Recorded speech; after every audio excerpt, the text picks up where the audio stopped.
Hello student, today we have to start a new chapter that is called as force and pressure.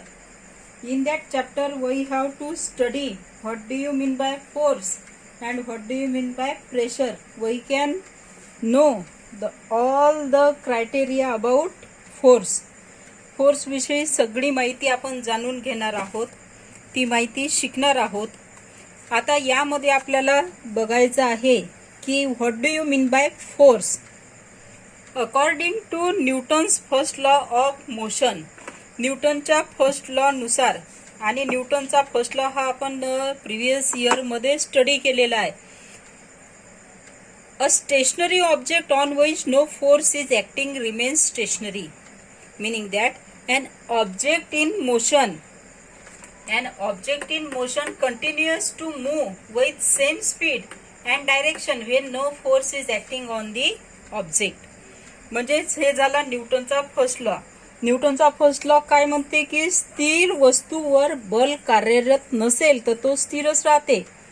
म्हणजेच गतिमान वस्तूवर बल कार्यरत नसेल तर ती त्याच वेगाने व दिशेने सतत पुढे जात राहते. हा न्यूटनचा गतिविषयक काय आहे, पहिला नियम आहे. आणि यावरच आपण वेगवेगळे एक्झाम्पल बघणार आहोत. जसं आता तुम्हाला इथे दिसत असेल की डस्टर आहे. डस्टर कसं आहे, स्टेशनरी मोशनला आहे. I will push the duster in upward direction. त्याला मी पुश करते, मग तो पुढे सरकतो आहे.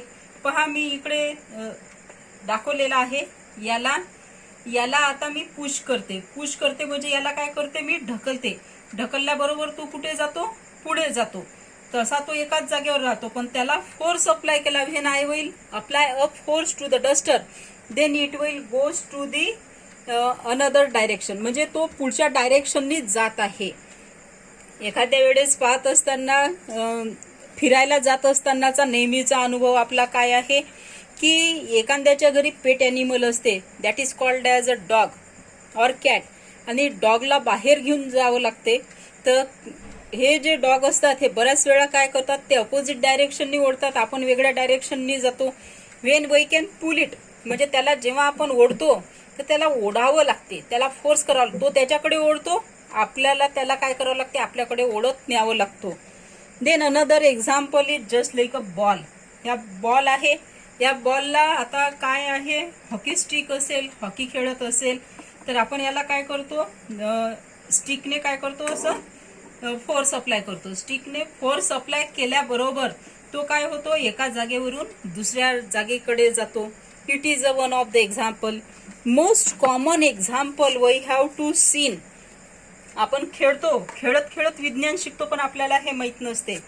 I will take a paper, आणि त्या पेपरचे मी काय करत आहे, पीसेस. हे वेगवेगळे कागदाचे काय केलेले आहे, आपण सर्व, तुमची आई, तुम्ही, तुमचे वडील, हे म्हणजे गेम म्हणून खेळलेले आहात. आणि खेळतो आपण, शाळा सुरू असली म्हणजे खेळत असतो. ऍक्च्युली शाळा असती तर मी तुम्हाला प्रत्यक्षात करायला सांगितलं असतं. फक्त शाळेमध्ये काय करतो आपण की यामध्ये असताना काय आहे, हे कागदाचे छोटे छोटे तुकडे आहे.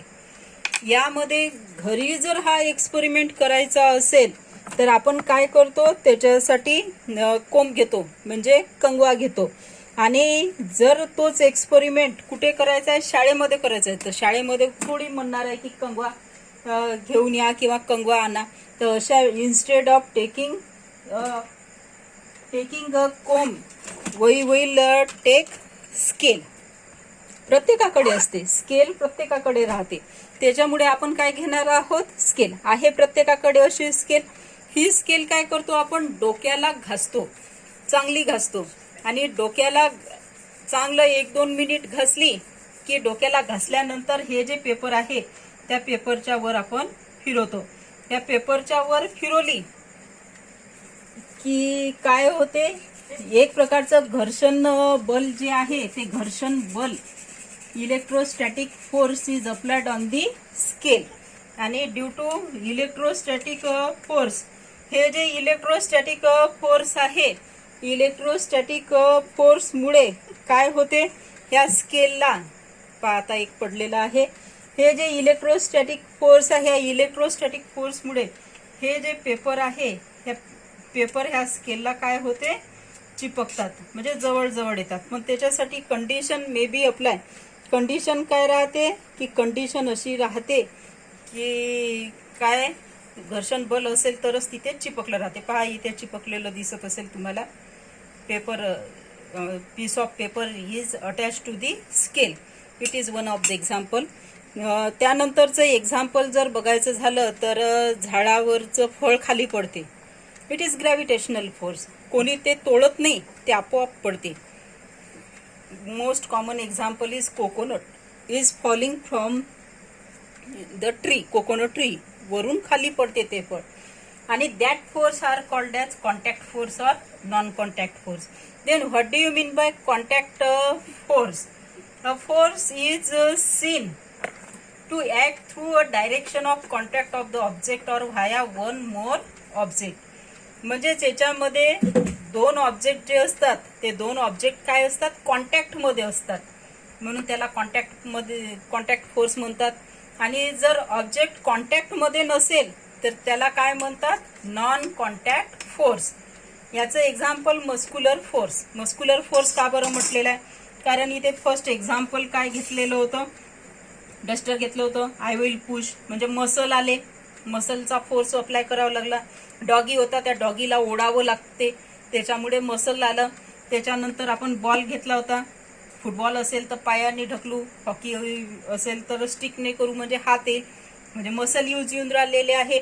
म्हणजे two object are in contact, आपण आणि पुढची ऑब्जेक्ट, म्हणून त्याला म्हणायचं आहे कॉन्टॅक्ट फोर्स. याच्यामध्ये lifting, pushing, pulling all this criteria can be done.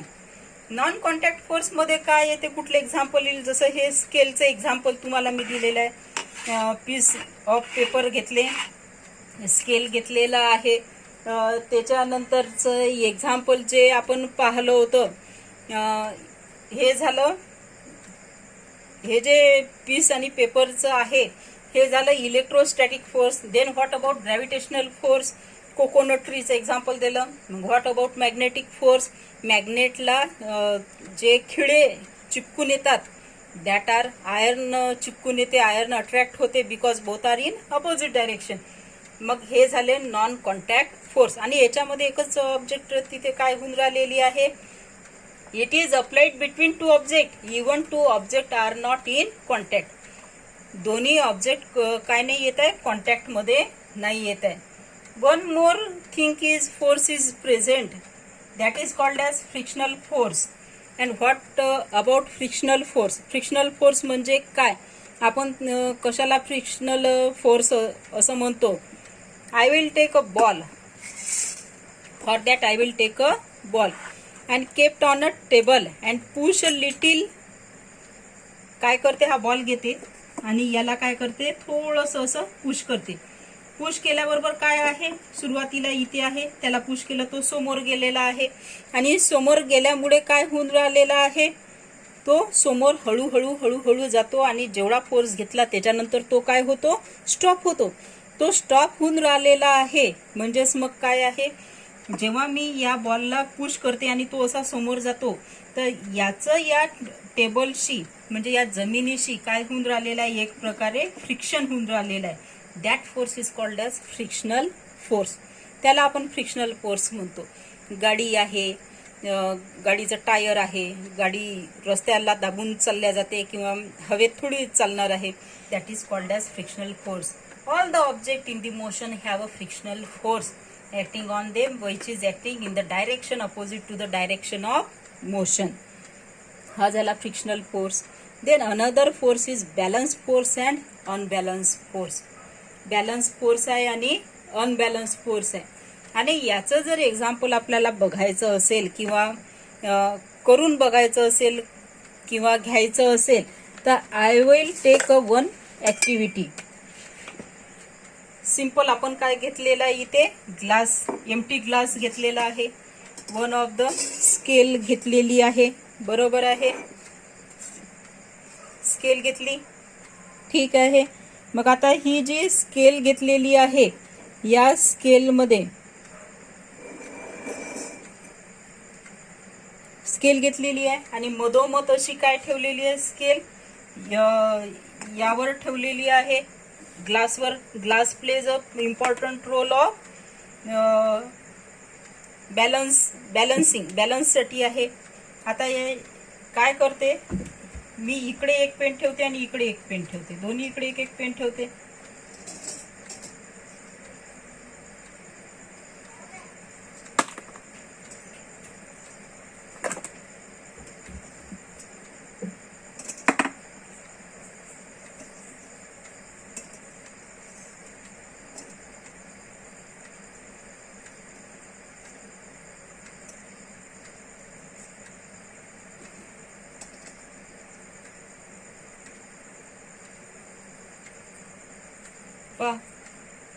काय झालेलं आहे बॅलन्स झालेला आहे, कारण पेन कसे ठेवलेला आहे 1 1 ठेवलेला आहे, इक्वल ठेवलेला आहे.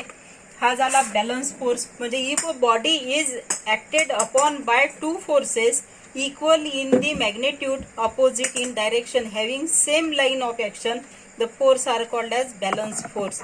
आणि समजा 2 or more forces acting on a body, समजा 2 किंवा 2 पेक्षा जास्त फोर्स आपण ऍक्ट केले. समजा मी एका साईडला आता काय करते आहे 2 पेन ठेवते आहे, एका साईडला 1 पेन ठेवते आहे. काय होऊन राहिले आहे हे इनबॅलन्स होऊन राहिलेलं आहे. पहिले ठेवलं तसंच होतं पहा, इनबॅलन्स होऊन राहिलेला आहे, झालेला इनबॅलन्स. म्हणजे इकडे पुलअप होऊन राहिलेली आहे बॉडी, बरोबर आहे. ही राहत नाही आहे, स्टेबल राहत नाही आहे. म्हणजेच मग इथे म्हणत असताना आपल्याला काय म्हणावं लागेल की हे जे फोर्स आहे की एकीकडे काय होऊन राहिलं हे झुकून राहिलेलं आहे, that is resultant force is called as unbalance force. म्हणजे रिझल्टंट फोर्सला आपण काय म्हणतो अनबॅलन्स फोर्स म्हणतो. आणि in balance force net force acting on the body is 0 and in unbalanced force it can produces the acceleration in the body.